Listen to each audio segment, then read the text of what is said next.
Everyone, good evening, শুভ সন্ধ্যা। আশা করি সবাই খুব ভালো আছো। আর যারা একটু ভালো একটু খারাপ আছো আমার মতো, তাদেরকে বলবো লড়ে যাও। We are together in this. একটাই জীবন, ভালো করে বাঁচতে হবে। আর দেবলীনার জীবনযাপনে তোমাদের সকলকে স্বাগত জানাই। এখন প্রায় রাত্রি 9টা বাজে। অ্যাকচুয়ালি আমি লাস্ট যে ব্লগটা দিয়েছিলাম সেটার পরে আমি সেদিনকে রাত্রিবেলা থেকে এই ব্লগটা শুরু করছি। ভাবলাম রোজ তো সকালবেলা থেকে তোমাদের সাথে ব্লগ শুরু করি, তো আজকে তাহলে একটুখানি নয় রাত্রিবেলা থেকেই তোমাদের সাথে ব্লগ শুরু করি। আমি ব্লগটা কন্টিনিউ করবো। অবভিয়াসলি তোমাদের কিরকম কি দেখতে ভালো লাগছে না লাগছে একটু ফিডব্যাক দিও। তোমরা ফিডব্যাকস না দিলে তো বুঝতে পারি না যে কোনটা কিরকম লাগছে, কোনটা ভালো লাগছে, কোনটা খারাপ লাগছে। আমার কথোপকথন তোমাদের কেমন লাগছে সেটাও একটু অতি অবশ্যই আমাকে জানিও। ফিডব্যাক না দিলে তো বোঝা যায় না। আর এটা 2 ওয়ে গেম। আমি শুধু বক বক করে যাবো, তোমরা কোনো কথা বলবে না, সেটা বললে তো হয় না। তাই জন্য আমি বললাম, তোমাদেরকে রিকোয়েস্ট করছি প্লিজ একটুখানি ফিডব্যাক জানিও যে তোমাদের কিরকম লাগছে না লাগছে। এই ব্লগটা আমি কালকেও কন্টিনিউ করব। সবাইকে আপাতত গুড নাইট, কালকে সকালবেলা আবার দেখা হচ্ছে। ততক্ষণের জন্য সবাই ভালো থেকো, সুস্থ থেকো। এভরিওয়ান, গুড মর্নিং, শুভ সকাল। তো বলেছিলাম কালকে যে সকালবেলা থেকে আবার ব্লগটা কন্টিনিউ করব। তো অ্যাজ ইউজুয়াল জামা ছাড়া হয়ে গেছে, আর এটা এখন গায়ে দিতে হবে, নাহলে মা ভীষণ বকবে। আর এই যে চাও রেডি, মাও রেডি। মা গুড মর্নিং বলে দাও সবাইকে। Good morning everybody. তো চলো আপাতত আমরা চাটা খেয়ে নিই, তারপরে আসছি। তো জানলাটা খোলার সময় ভাবলাম তোমাদেরকে একটা আমাদের বারান্দা বাগানের একটা ছোট্ট গ্লিমস দিয়ে দিই, একটা ছোট্ট ট্যুর আমি পরে দেবো তোমাদেরকে। কিন্তু দেখো, আমার জানলা থেকেও আমার বারান্দা বাগান দেখা যায়। হয়তো বাইরে নয়েজের জন্য একটু কথা অস্পষ্ট শুনতে পারো, কিন্তু এই গাছগুলো আমাদের খুব শখের, খুব ভালোবাসার, খুব আদরের। তো এদেরকে নিয়ে আমরা থাকি, এদেরকে জল টল দেওয়া সব তোমাদেরকে আজকে এই ব্লগের মধ্যে দেখাবো। বেশ ভালো সানি ডে, সকালবেলাটা বেশ সুন্দর রোদ্দুর উঠেছে। আর এই যে লালবাড়িটা দেখছো, এটা হচ্ছে অ্যাকচুয়ালি আমাদের পৈতৃক ভিটে, মাতৃআশিস লেখা রয়েছে যদি দেখতে পারো। এই যে মাতৃআশিস, এটা আমাদের নিজস্ব পৈতৃক ভিটে, নিজেদের বাড়ি। আমরা ফ্ল্যাটে কেন থাকি তার কারণ হচ্ছে আমার বাপি এখানে থাকতো, মানে বাপি যখন শরীর খারাপ হয়েছিল তখন। আর এটা হচ্ছে আমার বারান্দা বাগান। তো একটা ছোট্ট ক্লিপস দিয়ে দিলাম, আগেও দিয়েছি। আর একটা জিনিস হচ্ছে, এই জামা কাপড়গুলো ভাঁজ করা হয়নি কারণ কালকে রাত্রিবেলায় ঠিকঠাক করে শুকোয়নি, তাই। তো চলো এটাকে আমি ভাঁজ করে নিই, তারপরে নিজের জায়গায় সেটেল করে দিয়ে ওদেরকে ওদের জায়গায় পাঠিয়ে দিই। এই দেখো, আগের দিনকেই তোমাদেরকে বলছিলাম না নিজেদের কাজ নিজেরা করা ভালো। আমি কিন্তু আমার মাকে কোনো রকম কাজ করতে দিই না। সব ভাঁজ করা থেকে শুরু করে সমস্ত কিছু আমি নিজে করার চেষ্টা করি। আমার মা হার্ট পেশেন্ট, যাতে মার কোনো রকম অসুবিধা না হয় তার জন্য এটা আমি করি। কিন্তু চাইলে তোমরা নিজেরাও এই কাজগুলো করে নিতে পারো, এগুলো কিন্তু নিজেদের করার মতোই কাজ। হয়ে গেছে ভাঁজ করা, এদেরকে এদের জায়গায় রেখে দিই। এই দুটো আমি ভাঁজ করব না, কারণ মার হাউস কোটটা আর এই কি বলে এটাকে, এটা খুব কাজে লাগে। তো এটাকে আমি ভাঁজ করব না, এটাকে আমি বাথরুমে দিয়ে দেবো। আর এটা মা গায়ে জড়ায়, তাই জন্য এটাকে আর ভাঁজ করলাম না। জানলা টাল্লা খোলা হয়ে গেছে, একদম ব্রাইট সানি ওয়েদার। এরপরে আমরা ব্রেকফাস্টের টাইমে আবার কথা বলবো, কারণ ব্রেকফাস্ট নিয়ে আবার আসছি। আর অ্যাজ ইউজুয়াল বিছানা পাট করা হয়ে গেছে। কাজের ফাঁকে একটু এই জায়গাটাতে বসেছিলাম, তাই ভাবলাম তোমাদের সাথে এটাও শেয়ার করি যে আমাদের অনেকেরই এরকম থাকে। তো আমাদের এই জানলাটা দিয়ে না, যেহেতু সাউথ খোলা, সেহেতু ভীষণ ভালো একটা রোদ্দুর আসে। শীতকালে এটা ভীষণ ভালো লাগে।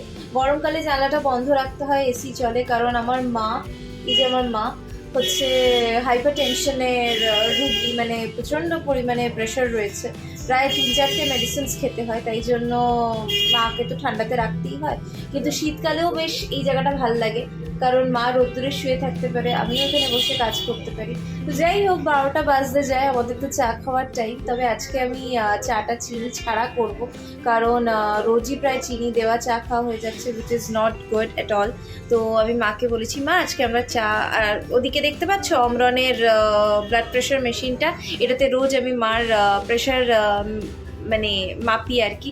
আমার মাকে রোজ প্রেশার মাপতে হয়। তো যাই হোক, আস্তে আস্তে তোমরা সবটাই জানতে পারবে আমাদের লাইফের ব্যাপারে। আমার মা ভীষণই ক্রিটিক্যাল পেশেন্ট, কিন্তু মার মনের জোর মানে সাংঘাতিক মারাত্মক লেভেলের। এবার আমি কেন এই কথাগুলো তোমাদের সামনে বকবক করছি, তার কারণ হচ্ছে আমার লাইফস্টাইল ব্লগিং চ্যানেল, এবং আমার জীবনের কথাগুলো তোমাদের সাথে বলবো। আমার জীবনযাপনে যা যা হচ্ছে সেটাই তোমাদের সাথে দেখাবো, এটাই খুব স্বাভাবিক ব্যাপার। তো এটাতে তো আমি জানি না তোমরা বোর হবে কি তোমরা ইন্টারেস্টিং ফিল করবে, আমি জানি না অ্যাকচুয়ালি কি হবে, কিন্তু আমি চেষ্টা করছি যে নিজেদের সত্যিটা তোমাদের সকলের সামনে তুলে ধরা। আই থিঙ্ক আমরা যেরকম তোমরা আমাদেরকে সেভাবেই অ্যাকসেপ্ট করবে, আর আমি সেটা চাই যে তোমরা আমাকে ঠিক সেভাবেই অ্যাকসেপ্ট করো যেভাবে আমি রিয়েল আমিটা। তো যাই হোক, চাটা খেয়ে নিই, চাটা করেও নিই, তারপরে আবার যদি লাঞ্চে কিছু ইন্টারেস্টিং থাকে, আজকে জানি না খুব একটা ইন্টারেস্টিং কিছু হয়েছে কিনা, কিন্তু লাঞ্চটা ডেফিনেটলি তোমাদের সাথে শেয়ার করবো। ও মা বলছে হ্যাঁ হ্যাঁ দেখাবে, তাহলে তো দেখাবো লাঞ্চের সময়, তাহলে আবার তোমাদের সাথে দেখা হবে, কথা হবে। তো এই যে চা ফুটছে, চা হয়ে গেছে। আমি ভাবলাম তোমাদের সাথে একটু চাটাও শেয়ার করে দিই, কারণ তোমরা ভাবতেই পারো যে আমি হয়তো চা সত্যি সত্যি করে চিনি দিয়ে খাচ্ছি, কিন্তু তোমাদেরকে বলছি যে না, চিনি দিয়েই খাচ্ছি। তাই ভাবলাম